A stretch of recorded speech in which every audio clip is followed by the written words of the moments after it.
Welcome back to another episode of the Gap Downbacker podcast. Today, we have a great guest in Coach Colin Johnson. He is the run game coordinator and offensive line coach at Ball State University. Coach, how are you doing? I'm doing good, man. How are you? I can't complain. It's a nice Friday here in early July as I get ready for camps next week, and I know you guys are kind of in your dead period. Um, but I mean, before we get started with kind of what we're going to talk today. Do you want to kind of give your kind of background and how you ended up really back at Ball State since, I mean, you spent some time playing there, how you ended up back there and kind of your coaching path from there? Sure. Kind of take you way back. I grew up in the state of Illinois and was recruited to Ball State by Bill Lynch, who was my head coach here. I played all 5 years for Coach Lynch and was a 3-year starter at center. I always wanted to get into coaching. I started off wanting to be a high school football coach. And as I got to college and kind of saw how all that worked and how tight-knit the staff was, I really shifted my focus to college. When I graduated, I played 1 year of arena football in the AF2, and then I kind of settled into Indianapolis, not really having any direction in terms of where I wanted to go. And just so happens, Coach Lynch was on staff at Indiana University coaching for Terry Hepner. And, as everybody knows, Coach Hep unfortunately passed away in the summer of 2007. And Coach Lynch was the interim head coach in Indiana. They had a great season, went to a bowl game, and he was permanently kept on as a head coach. Well, around that time, I got into coaching at the high school level. And I was looking for opportunities, certainly to get into college, but I was pretty content, getting hired at one of the premier high schools here in the state of Indiana. And just so happened that year, Coach Lynch called me up and said, "Hey, we have a quality control position here in Indiana. It's yours if you're interested." And it was working with special teams. I was reunited with Dennis Springer, who was also a coach here at Ball State. He was a special teams coordinator there at Indiana. So it all kind of worked out in that sense. So I went there. The first year I was a special teams quality control coach. My second year, I switched over to be an offensive line GA, and I did that for 2 seasons. Unfortunately, our time came to an end at Indiana after the 2010 season. I went on to Butler University to coach the defensive line for 1 season. From there, I went to the College of Worcester in 2012 and coached the offensive line again for 1 season. And then, lucky enough, again, going into the 2013 year, Coach Lynch was hired as the head coach at DePaul University, D3 school here in the state of Indiana. So he needed an offensive line coach, hired me on. I spent 5 years with him again as the offensive line coach at DePaul. Learned a lot, working hand in hand with him. And then again, 2018, I got hired as the offensive line coach this time around at Butler University. So I went back for a second stint.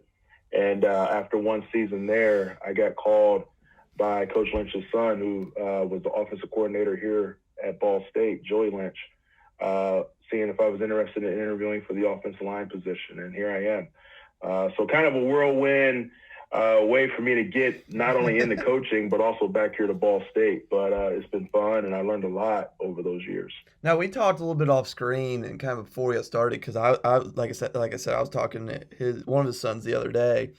How much has the Lynch family, and really because I mean, there's all 3 sons have been involved in football at some point or another. Dad is obviously a well-respected coach throughout our community, both as time at Ball, at Indiana, at DePaul. How much has the Lynch family in general helped you in terms of growth and what they've meant to where you are now? Tremendously. I think back to when I was a player. Coach Lynch was the ultimate head coach. His mentality and his focus was always on the team, was always on improvement, was always on getting better. And the beautiful thing about Coach Lynch, he was always the same guy.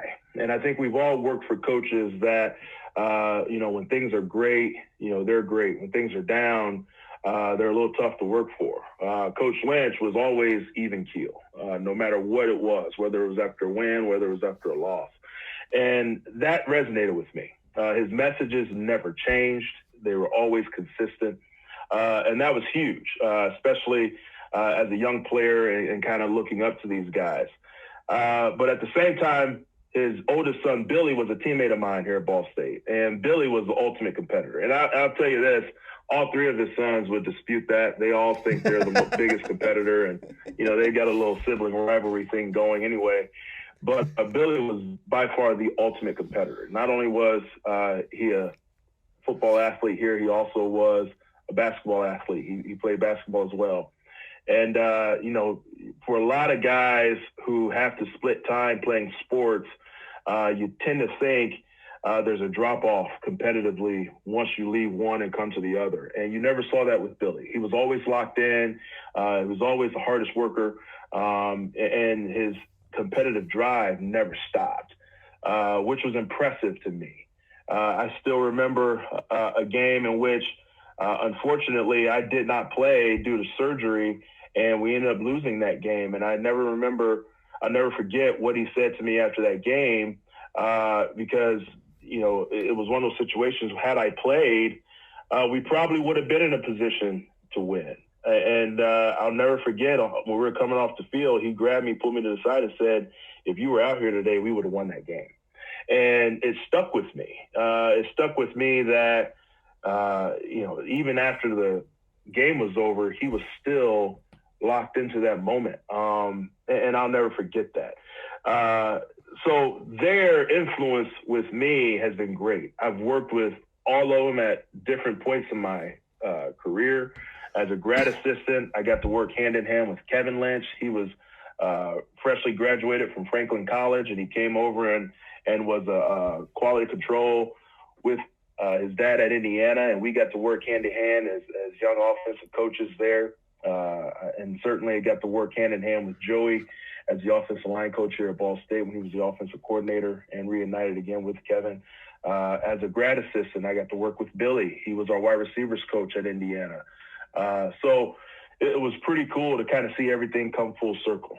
And to be underneath Coach Lynch, not only as a player, but also as a grad assistant and then as a position coach, has really exposed me to the type of man he is and the type of coach that he is. He's probably forgotten more football than I've ever dreamed to know. So it's really cool to kind of be around that family and kind of experience it in all different angles.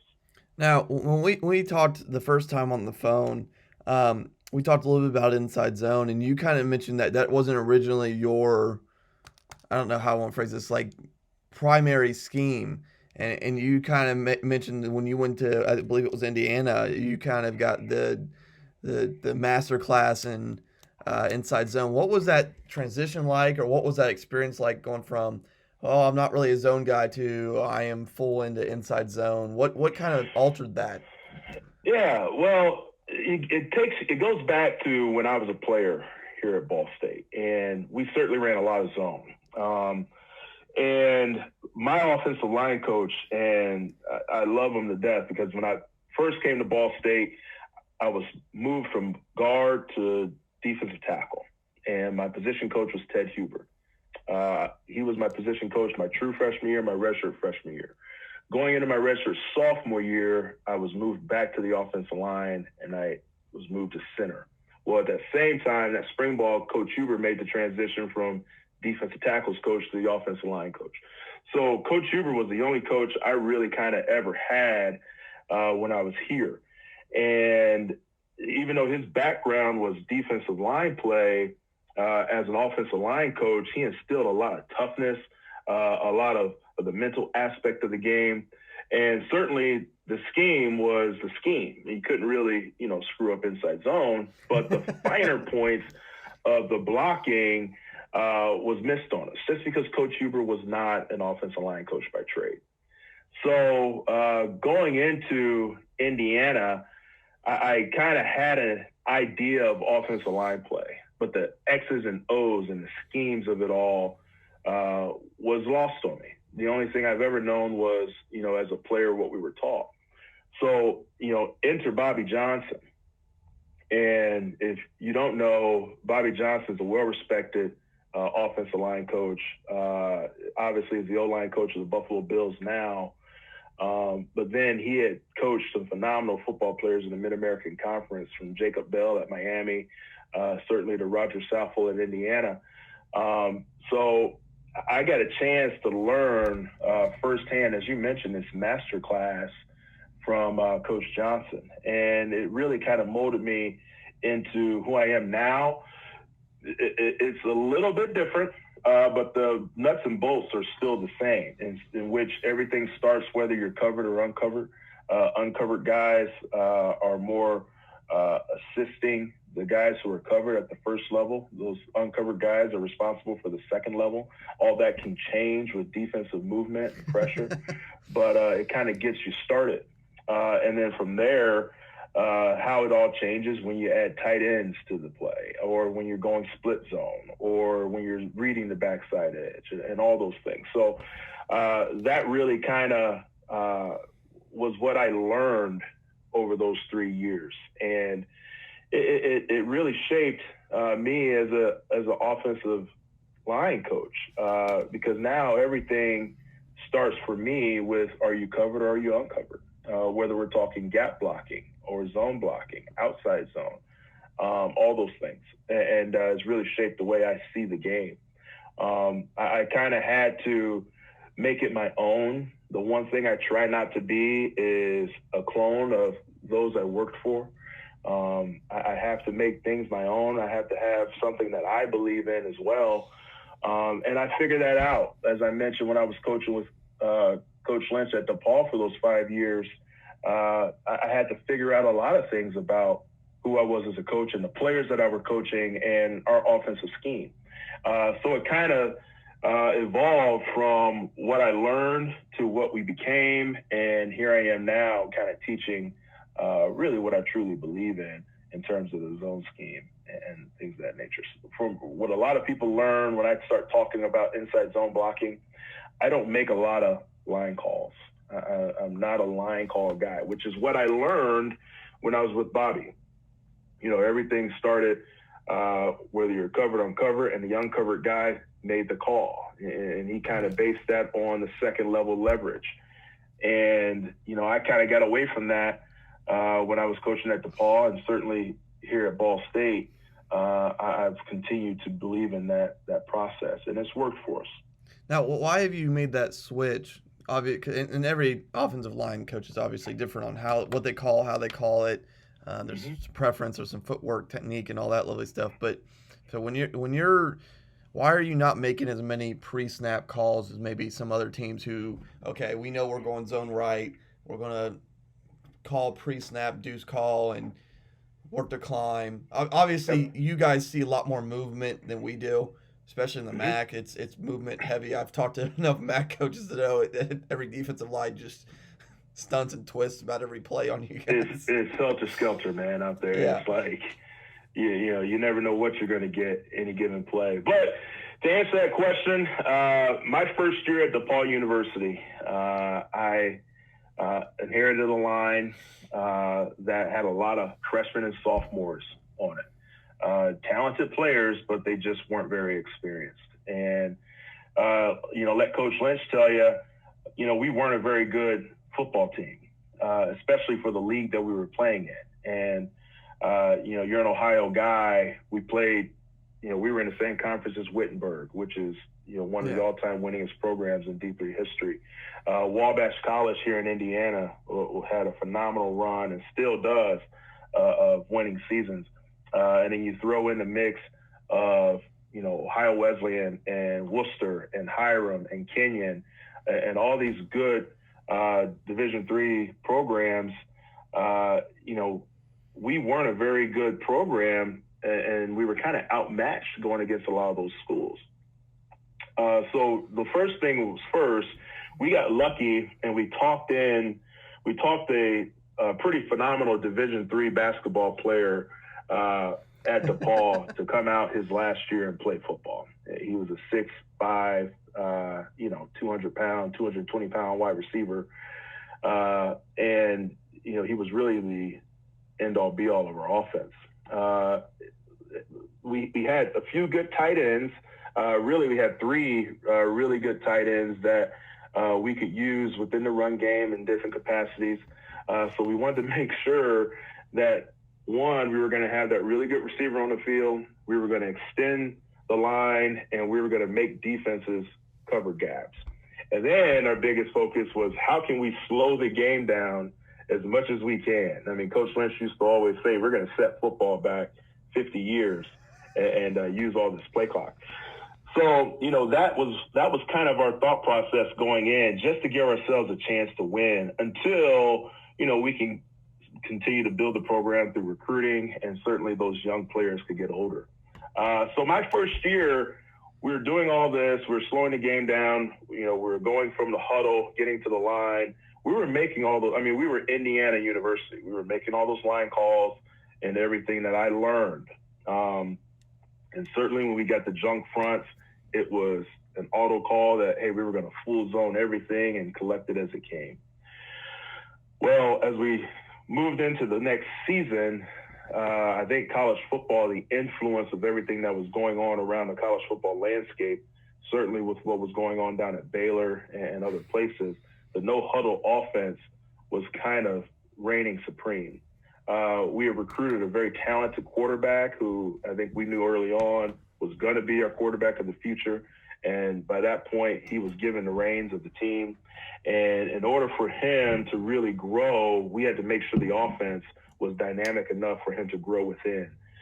So we made the decision that we were going to move towards this no-huddle offense, this no-huddle tempo, and try to get the ball snapped as fast as we can and put defenses in conflict and let the quarterback, really kind of handle the scheme. Well, when you're doing that, it doesn't really bode well with offensive line guys getting to the line of scrimmage, waiting to see where the defense lined up and, making your calls. And so there was plenty of times where I think Coach Lynch was yelling at the guys, get up, get set, snap those type of things. And so I had to change the way I coached those guys. If the offense was going to grow, I had to grow. So my focus went away from second level, making calls, and those things, to really focusing on playing with our feet and playing with our eyes. Because in essence, you can make those same combos on the fly, just as you would if you were calling them out. Because in reality, even if you call out a combo and the defense moves, that combo's typically off. You're blocking what the defense is giving you. So I kind of took that approach in the way I coached those guys, and that kind of grew into what we do now. There's no reason for me to come to the line of scrimmage and make a line call. For my uncovered guys, you just have to understand what can beat you the quickest. You got to make sure your eyes are there based on the structure of the defense. So now we do a lot of structural coaching based on what the defense gives you, understanding what structure and where pressure can come from and where movements can come from, and getting those guys to play really good with their eyes, with really fast feet, and be prepared to collect things as it comes. And it's been good. And I don't think I'll ever coach it any other way unless the head coach was, pounding the table that I have to do that. But so far, I worked for great coaches. I was allowed to, coach it my way when I went to Butler again and coached the offensive line. And then I was able to do it, the same thing when I came here to Ball State. And to be honest with you, there's been times where, especially when I interviewed here at Ball State, I wanted this job so bad. Obviously, it was my alma mater. And I remember going into it, and I was talking to my wife. I was kind of conflicted. When I go to this interview, do I teach everything the way I do it my way, or do I try to teach it the way I think they want to hear it? And certainly I knew a lot of guys in this room when I came to interview. Joey Lynch was the offense coordinator. Kevin Lynch was the running back coach.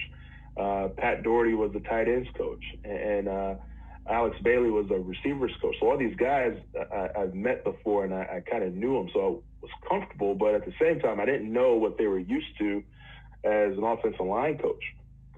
And I remember saying that to my wife, and she said, well, if you go in there and try to teach somebody else's way, it's not going to be yours, and they're going to know it. Yep. So I swallowed you know, swallowed it down, went into the room, and I pounded the table that, hey, this is how I do it. I know it's not, um, you know, typical, but I've had success. And quite honestly, I think that's one of the reasons why I got the job. I think Coach New was so impressed with the simplicity of it, and he knew that we had some guys that were younger players that could grow within that simplicity, and he could see the benefit to me being their coach. And so I'm glad that turning point. I'm glad I decided to come in there and pound the table and do it my way, because that's one of the things when young coaches interview, they really may not have a conviction in terms of what they like to do. But if it is what you believe in, go pound the table for it. Sometimes it may not work out in your favor, but more often than not, I think you'll be more knowledgeable in terms of what you like to do rather than what somebody else likes to do. Okay. Now, how do you now? And we talked about some drills. How do you drill that? Where do you start? That's my like, because obviously for some reason I've developed a reputation as a wing T guy, even though I'm not a hardcore wing T guy. Mostly because I've had a lot of wing T people on here, blah blah. But for somebody who, like me, is not it has been a gap scheme guy most of his career. I'll phrase it this way. That's how I'll phrase it. Where do you start with inside zone? Like that's always my question with people is, okay, inside there. I mean, there's 18,000 ways you can block inside zone. We are all aware. I mean, the base level. I mean, the really simple middle school, high school level is step right. Somebody's in your gap, block them. If not, help and climb. I mean, that is inside zone, like kindergarten level. Okay. Sure. Good. But where do you start teaching your college offensive linemen? How do you start that process? Is there any drills that like I have to start with? How's that process work for you? Well, for me, everything starts on the boards. And as you look through my drill tape, I've got a million clips of boards. Now, part of that is because of the timing in which we do it, and when the offensive line gets the video camera, for our drills. So most of that is right towards the beginning of individual, and that's where I always do my board drills. My everyday drills really don't change until we start talking about specific opponents. But every day we're on the boards, and I use the boards to drill footwork, but also to train eyes, because as long as we're on the boards, I can stand in one area and watch the guy's eyes. Certainly, I don't do that all the time. As we have started to develop great habits, I can now focus my attention elsewhere, like their footwork, their hand placement, their pad levels, those type of things. But it's the boards. And I try to manipulate the board angle and putting defenders in certain areas to, kind of simulate specific blocks. But from there, we can train, hey, when you're uncovered and what I call a stitch. If you look at it this way, and a lot of what I've learned and what I do is not my original, terminology. In fact, I believe I learned stitching from Nick Tabaka, Nick and I played together here at Ball State, and he was the O-line coach at Butler when I was a D-line coach. And that was the first time I heard that term, which I think he learned from John Strollo, who coincidentally, John Strollo was the offensive line coach here at Ball State under Pete Limbo. So, I'm not too proud to say everything I get, I borrowed from somebody else. Obviously, this game's been around a lot longer than I have, and it's going to continue to be around. But anytime you learn something that the light bulb pops off, it's certainly that moment where you need to jot that down and find some way to incorporate it into your vernacular. And stitching was one of those terms. To me, anytime you stitch something, a piece of clothing, you're bringing two pieces of cloth together, right? So in our terminology, when we stitch, we bring two gaps together. In other words, we close that gap with our bodies. So typically, if you're an uncovered lineman and you have no one in your gap, you're going to speed your feet up, slow your body down, and you're going to close that backside gap where typically your backside adjacent lineman is probably covered. He's probably blocking a down guy. So if we close that gap, we create a double team, or at least negate penetration. And then if on the flip side of that, tearing, if there's a defender in your gap and you're solo and you're on your own, there's two ways you can kind of manipulate a defense, right? You can either get lateral movement or horizontal movement. And a lot of times defenders are trying to maintain a gap. So why not keep them in that gap, but elongate the gap behind you? And that's what we call tearing. When we try to increase gaps by displacing defenders laterally along the line of scrimmage. So that's kind of where my focus starts, perfecting stitching and tearing. And that's what we try to simulate when we're on the boards every single day. It's like you said, it's pretty remedial when you break it down. But for me, we block guys with our feet. And I'm a big believer in footwork and moving your feet and getting in position to handle defenders. So we try to drill that as much as we can. And I think the boards is the best way to do that. Once you transition off of the boards, you got to be able to block looks. And when you're talking about drilling inside zone play, combo drills and things of that nature is by far the most beneficial. We do it on our own. We do it with our defensive teammates and what we call pods, in which we're just working, zone combos and things of that nature.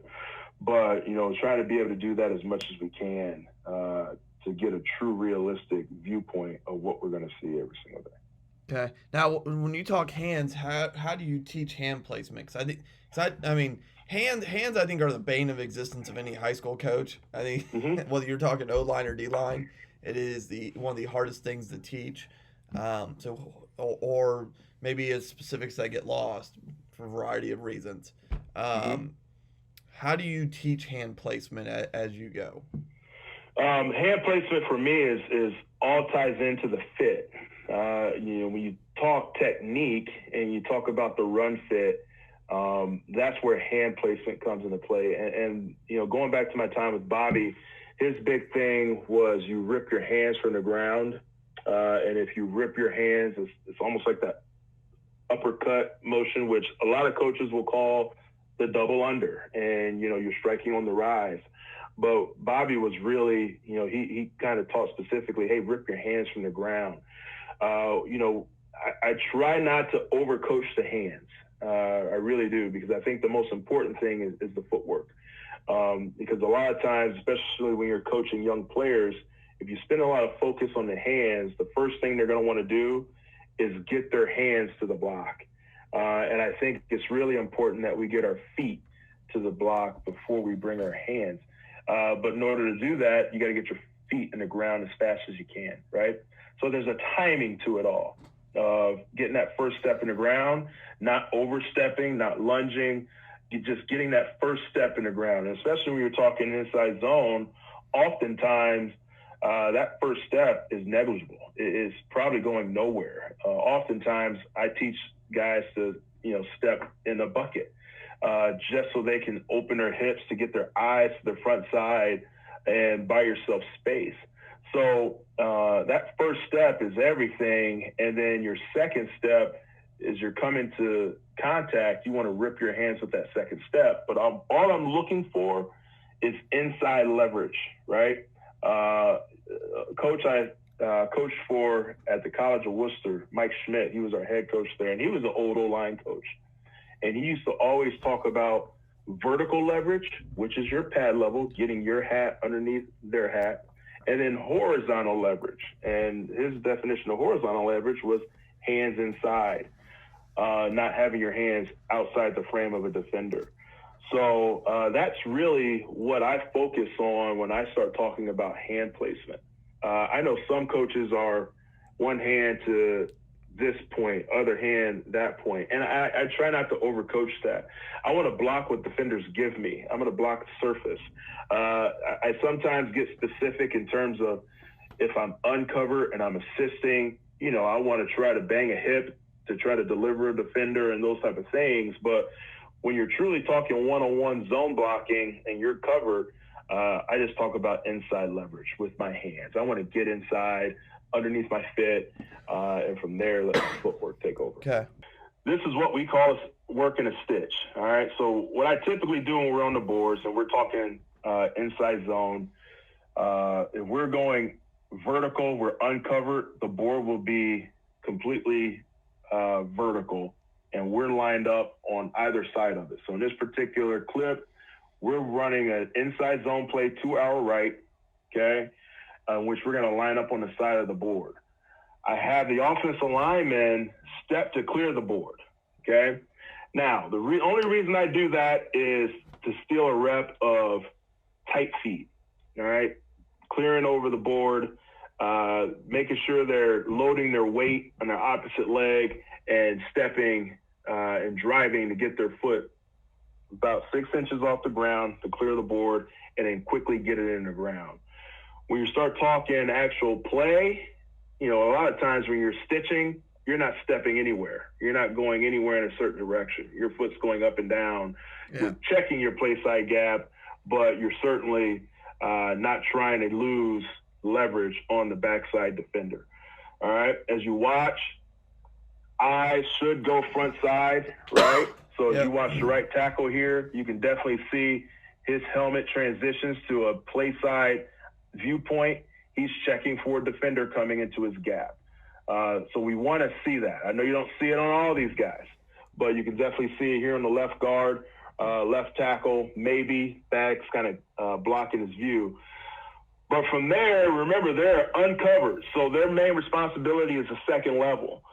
So once they check their gap, nothing's there. Their second step is directly upfield, all right, transitioning them from the first level to the second. The defender here is head up on them as they're on the left side of the board. The defender is head up in their face holding a hand shield. All right, so this signifies a backside alignment defender. So as we get ourselves over the board and we start to work vertical, we're now playing through that front side half of that defender who's being blocked by our backside adjacent lineman. So let's put it in simplest terms. If this center is truly with a head up defender, there's a guard on his backside who's covered, who's going to come to block this guy. So in this particular picture, this zone combo takes place because the guard is here in transition. Correct. So basically what we're doing here is everybody's working the technique of being on the front side uncovered, okay? So when we're front side uncovered, we're thinking we're stitching. And so this is the way we drill it. Want to make sure we get our eyes front side, all right? Because even if we're uncovered on the snap of the football, our gap could immediately become occupied, and we got to be prepared to transition from being uncovered to covered. But if that gap stays open, first step's in the ground fast as we can. Second step, we want to transition through and assist our backside covered lineman. And that's where we create our zone combo, right, of pressing vertical to the second level. So we'll do that, and typically everybody gets an opportunity, right, to work it, eyes, feet, and then with the body portion, right, I've gone a lot of different ways. Certainly here, everybody's working what's called a flipper, you know what I mean? And I've done it where, coaching with Coach Moriarty there at Indiana for my last year, he really kind of taught a arm swing instead of a flipper. Bobby coached the flipper. A lot of guys, and including myself, have gotten to, using hands when you're uncovered there to help fight that defender. But however you want to coach it, I don't think there's a right or wrong way. Like I mentioned, I've kind of transitioned to, especially for certain looks, if these guys want to use one hand or sometimes even go two hands in on the combo, I'm okay with that. If you go two hands in, however, you got to be prepared to get a hand out when it's time to transition to the second level. But it's all how you want to coach it and what you truly believe in. But here early on in camp, we were focusing on obviously the flipper technique here. All right. So as we transition through, those are the young guys. Obviously, they're not going to look as great, say, as the older guys going through this. But as I mentioned, this is all one clip, one of the practice clips. So I'm just going to fast forward here. Here they are going to their left now. All right. So now we're same thing. We're uncovered. Defender's going to line up on their face. Okay. And really the coaching point here, in which I was talking to those guys, is you want to make sure as your second step goes upfield, you want to step vertical. Okay. It doesn't help you to step off your mark because then you end up too far on your point. And prime example here, right tackle there at the top. All right. You watch 62, he gets his first step in the ground, but as he brings his second step through, notice how it almost comes back underneath himself, right? That's what we want to avoid because now you're avoiding the block, all right? You're not really playing through the block, which is what you want to do, okay? So if this was a true combo and he had a backside lineman working with him, he's really missing half this man. Yeah. He's putting all the work on the backside guy. As he goes away, this guy's helmet's going to surface through the gap, and he's going to be able to create penetration, right? So that's exactly what I was talking about, trying to make sure as we step through, our second step goes clearly vertical upfield. 72 here, the center, does a really good job, not only of pad level, but also getting that second step back vertical, boom, playing through the defender. And as we go through, some guys call it a gallop, or however you want to call it.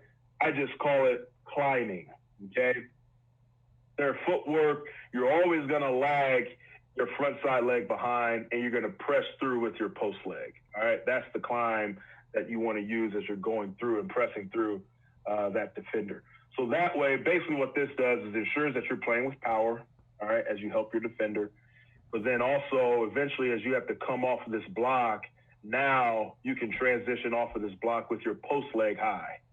Okay, we never want to transition our post and end up with our right foot in front because now our hips turn back inside.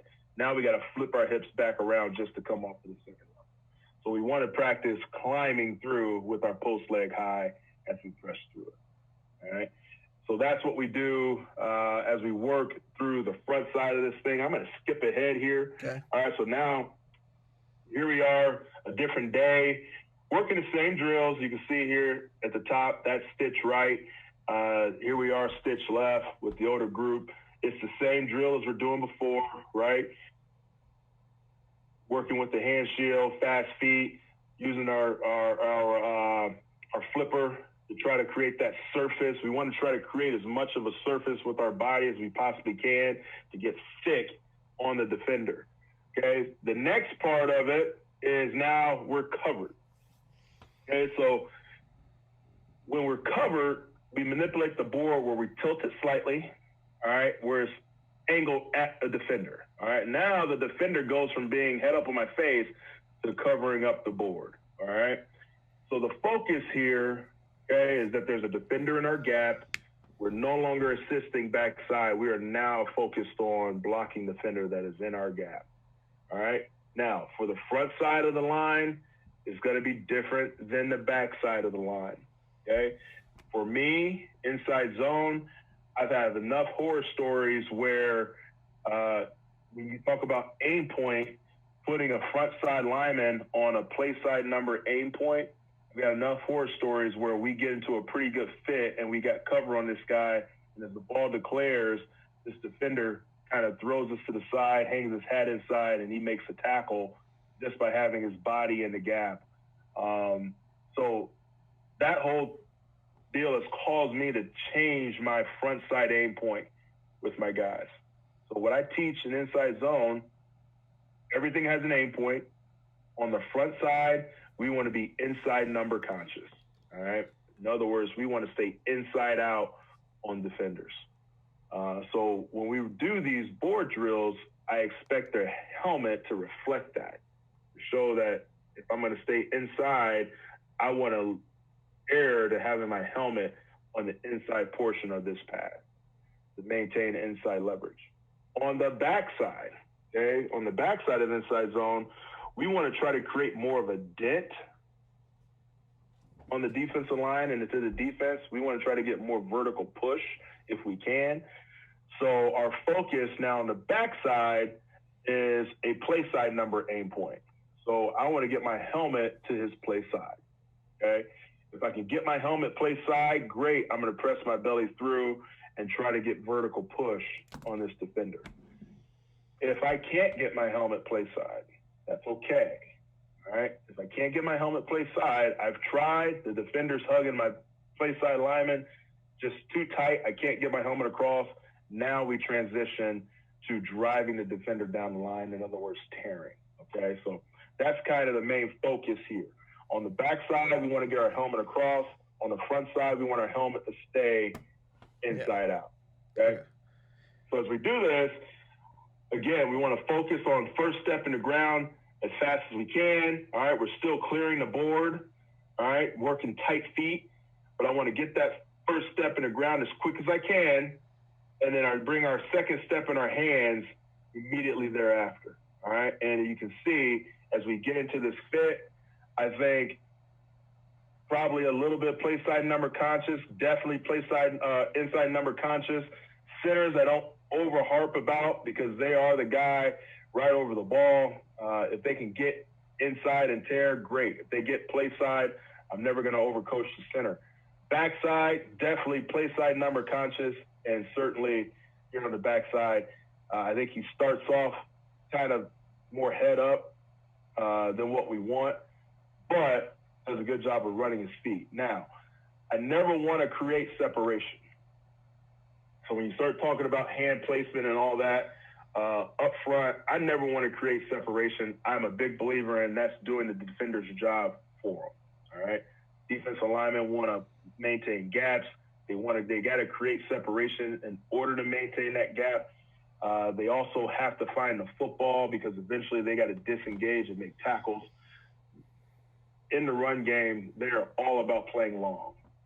In the run game, we have to shift focus. We got to think about playing short, and we want to get into bodies and put pressure on that defender to try to create that length. All right, so I never want to do his job for him and press him off of my body. All right, it makes it easier for him to play longer. Yeah. Now, do like head up, like zero techniques, or I don't know, twos or fours cause any changes or complications for any of this? No, you have to change the way you look at it. Anytime you have a head up defender, we treat that guy as he is the backside guy's covered player. So as a front side player, I'm uncovered, but that guy's on my body.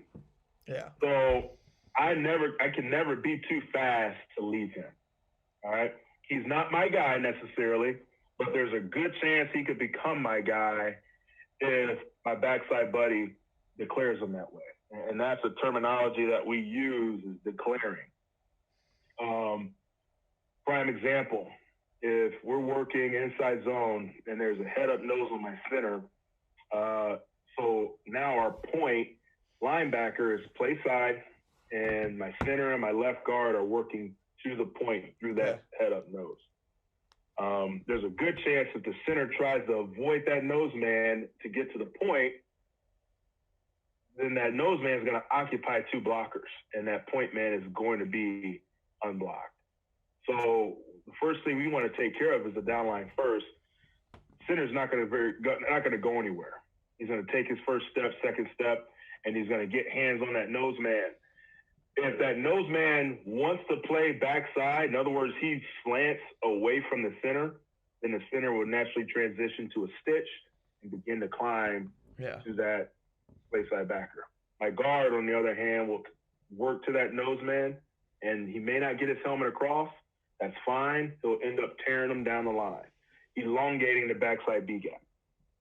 If that nose man wants to be annoying and stay put and ride the center, then as the guard comes to play that nose man, that's where the terminology we use is declare it. That's where we want to bang his hip. All right, we never want to bang shoulder pads because easily they can sink their hip into the gap. Defenders are taught to control gaps by sinking their hip into it. So before he gets an opportunity to sink his hip, you want to bang his hip. And bodies are obviously going to go where the hip goes. So if we get both hands and place it on his hip and play through that hip, we're going to move that body into the A gap. The center can then take it over and tear him away. And now our guard is free to climb to that point linebacker. Okay. So that's how we handle it. And that's whether it's a head up nose man on the center, or what you see a lot of times in those Okie fronts, a head up 4 technique on the tackle. That tackle and guard are going to treat that combo the same way. Oftentimes, the guard ends up banging the 4-eye out to the tackle takes it, and then the guard ends up climbing for a fold player or another defender out in the alley who's, taught to fold back into the B gap. So we treat those blocks very similarly. The only time we won't is if there's a 4-eye and then a stand-up outside rusher. So then I'll teach my tackle to vertical set it, right? And that's where you can kind of play with the inside zone play a little bit, where we're not always just firing off the ball or whatever. You also have to play the leverage in terms of where you can get beat the quickest. And what you see so much now is that B C-gap defender twist, where now that 3 technique or that head up 4-eye, whatever you want to call them, that 4 technique, 4-eye, he wants to play the B gap, and then that outside player folds into the A gap, occupying all 3 of those blockers. I could still see clear as day Ohio State playing Penn State a few years ago, and Chase Young made a play at the end of the game against Penn State to secure a victory for Ohio State off that same twist. And it's all because that right tackle took himself off his landmark. So now, a lot of what coaches are teaching is, who cares if we pass set this thing? Our main focus is to keep those guys outside, right? So a lot of times you'll teach your tackle to get off the ball, pass set it, ensure that B gap guy who wants to try to penetrate you can be absorbed and taken outside, and that frees your guard up to work for any twister coming from the outside end. So a lot of ways you can manipulate the inside zone play that way. A lot of that is not day one stuff, that's game plan stuff, but certainly the way we handle a lot of those looks. Okay. But again, back to, what we're teaching here, and these are some of our younger players, trying to focus on hand placement and hat placement. Again, focusing on the fit, right? As you can see, there's really no particular, where is this hand going? Right hand's here, left hand's there. No, I'm trying to get inside leverage with my hands and then let my helmet dictate where we're getting to on the body here. Here we are working to our left. All right, so now same thing. Front side, the left side here now should stick with the inside number, aim point. Back side, want to get their helmet to a play side number, aim point. So really good picture here of our right tackle. You can see how his helmet is weighted more towards that front side. That's where his eyes are. He's focusing on getting himself to that play side number. Here on the front side, we want to stay on that inside number, because eventually if this guy wants to play his front side gap, he'll get himself there. And now our job is to keep him outside, because we don't want this ball typically on the inside zone play to bounce outside, right? It can get outside if the defense lets it get outside. That's their problem. But up front, we want to make sure this ball stays inside the backside, right? Ideally, we love for the ball to roll right through that front side A gap every single time, that A, B gap double. But the defense is obviously going to take that away. So we're going to focus on manipulating them where they're not. One thing you want to avoid when we're doing this is long, lunging, slow steps, right? So my left tackle here, you can see how he steps way across the board. He elongates himself. A lot of that starts with narrowing your base and your stance and all that, and being able to load your weight and get your foot up and down quickly. But we want to keep a tight foot over this board. Don't have to step high at all. It's a very flat board. Just clear it, get it up and down. So that way we're talking efficiency, right? Always focusing on that as well. But again, this is what we do every day. After we do inside zone, we transition to gap. And I mentioned to you that I coach the gap play, power, counter, all those things very similar to inside zone. It all starts if I'm covered or uncovered, right? In my mind, the front side, guard, tackle, center combination, they're all blocking inside zone, except the big difference is their aim point is now opposite.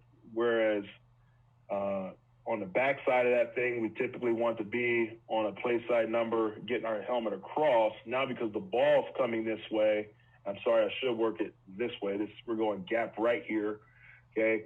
Now I want to keep my helmet, same thing, on the play side. I guess I was right the first time, ball's coming this way.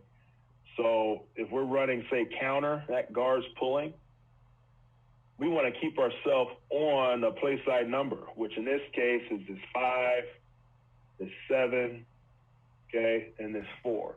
We want to block down on the defender, okay? So we don't want our helmet to get across because the ball's coming this way. We throw our helmet across his body, he'll work across our face.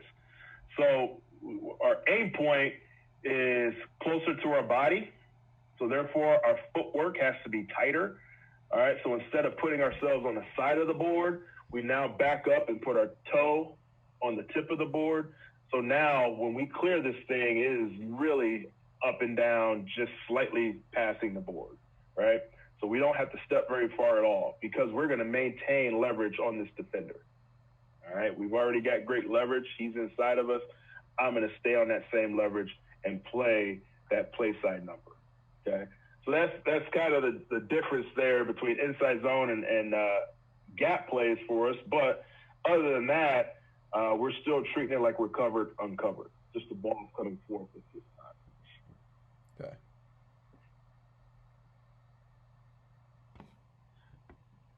Questions on any of that? No, sir. That's really good.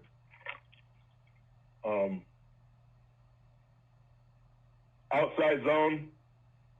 We drill outside zone with the boards. This time I just tell them, hey, kick it to kind of a lateral almost with a little bit of an angle. But really what we do, we're still working off of covered, uncovered, but we get the defenders out of there and we just want to work on what we call reaching and running. So our first step is stepping over the board. We're opening ourselves up, all right, getting our hips to the defender. And then our second step is down the board. So we're truly running. Our technique is a 3-step read if we're uncovered. So on our third step, we want to start working vertical to our second level. Okay.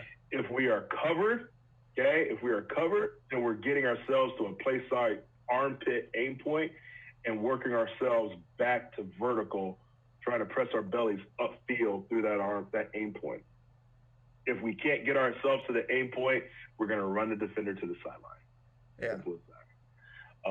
The one difference is on the front side, we keep the board a little more shallow for the tackles where it's pointing upfield just to simulate you're the edge.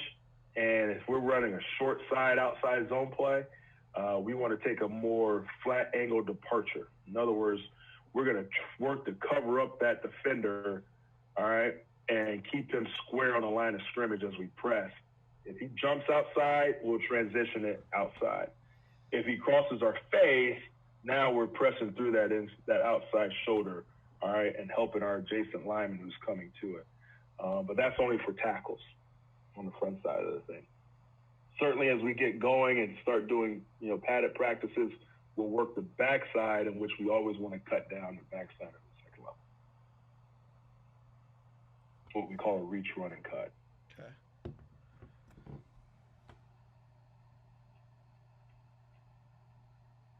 That's our outside zone sort of board work that we do. And you're going to keep seeing this over and over. Obviously, when we get the upper pads on, we get the hand shields out of there, and we working these same techniques with just bodies. Um, the way we train blocking linebackers is really a transition from climbing to treating that guy as a defender on the first level. But what we call it is a back pad block. And the reason it's called a back pad is because you want to get your hand, all right, on the back side of this pad. I want to try to get my helmet across his body, but I want to use his momentum against him. If this is a linebacker flowing downhill, if I can get my hand on his back pad, now I can kind of usher him to where he wants to go. Yeah. Okay. So that's what we do climbing to the second level. So this drill kind of simulates that. The defender, same thing, is lined up, head up on a lineman. On the snap of the ball, the line's going to start to climb up their board just like they're stitching with no defender, getting themselves back to square. You see my center's a little hasty, right? He doesn't necessarily transition with his weight, get his post leg upfield, so he kind of comes out lunging. See how he's kind of leaning into it? I don't want that. I want to have his hips underneath him the best that he can be. So that way when he makes contact, he can drive through with his hips. Pretty good by the left guard, pretty good by the right tackle. But landing that hand on the back pad and now driving that linebacker away from the ankle. When you start to get lungy, right, it's hard for you to get yourself on that back pad. What typically happens, these guys who are better athletes than our line will then use your weight against you, play off your backside, all those things, and typically can make you look pretty silly from an athleticism standpoint. So we want to try to keep ourselves hips underneath us best we can as we go to strike and make contact there at the second level.